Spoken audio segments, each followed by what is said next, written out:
আইপিএলের চরম সত্য বাংলাদেশি প্লেয়াররা বা বাংলাদেশি মিডিয়ারা যেভাবে দেখাচ্ছে বা ফুট আপ করতেছে এগুলো আসলে আবেগ। চরম সত্য কথা জানা যাক আজকের এই ভিডিওতে। সর্বপ্রথম দেখে নিই যে প্রত্যেকটা টিমের কাছে কত টাকা আসলে আছে যেগুলোর পারচেস তারা মেগা অকশনে করবে। আপনারা অবশ্যই স্ক্রিনে দেখতে পাচ্ছেন, দেখে নেন এই টিমগুলোর কাছে এত টাকা রয়েছে যেটা আমরা দেখতে পাচ্ছি স্ক্রিনে।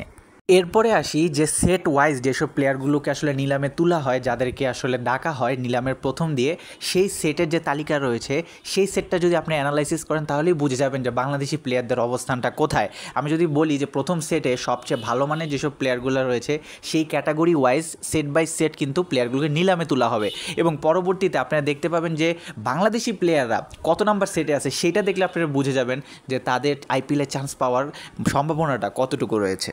এটি হচ্ছে বাংলাদেশি প্লেয়ারদের সেটের তালিকা। দেখেন, মোস্তাফিজুর রহমান 26 নম্বর সেটে, রিশাদ হোসেন 27 নম্বর সেটে, লিটন কুমার দাস 35 নম্বর সেটে, হৃদয় 42 নম্বর সেটে, তাসকিন আহমেদ 57 নম্বর সেটে এবং সাকিব আল হাসান 61 নম্বর সেটে। সো আমরা বুঝতে পারতেছি কিন্তু এই জায়গা থেকে যে তাদের সেটটা কিন্তু অনেকটাই পিছনে। তাহলে সোজা বাংলায় কথা যদি একটাই বলি যে এত নাম্বার সেটগুলোতে আসতে আসতে ক্যাটাগরি ওয়াইজ সেখানে কিন্তু অনেকটাই তাদের চান্স পাওয়ার পসিবিলিটি কমে যায়। এখন যদি আমরা বলি যে অলরাউন্ডার ক্যাটাগরিতে, তারপরে বলার ক্যাটাগরিতে, সো সেই ক্যাটাগরিগুলোর থেকেও কিন্তু তারা অনেকটা পিছের সেটে রয়েছে।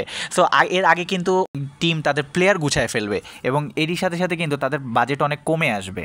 তারপরও আমরা যদি অ্যানালাইসিস করে বলি যে 3জন প্লেয়ারের চান্স খুবই সম্ভাবনা রয়েছে, তার মধ্যে মোস্তাফিজুর রহমান বোলিং ক্যাটাগরিতে যিনি যখন আসবেন তখন, এরপরে তাসকিন আহমেদেরও বোলিং ক্যাটাগরিতে রয়েছে এবং অলরাউন্ডার সেটেও সাকিব আল হাসান এবং এরই সাথে সাথে আমরা জানি যে মেহেদী হাসান মিরাজও দিয়েছেন, বাট সাকিবের আসার সম্ভাবনাটা অনেক রয়েছে। 3জনের মোটামুটি 10% চান্স আমি বলবো অ্যানালাইসিস করে আর কি, আর বাকি 90% চান্স আল্লাহর উপর ছেড়ে দেয়। সো গাইস, এই বিষয়ে আপনাদের মতামত কি আমাদের কমেন্ট বক্সে জানান এবং ভিডিওটি লাইক দিতে ভুলবেন না।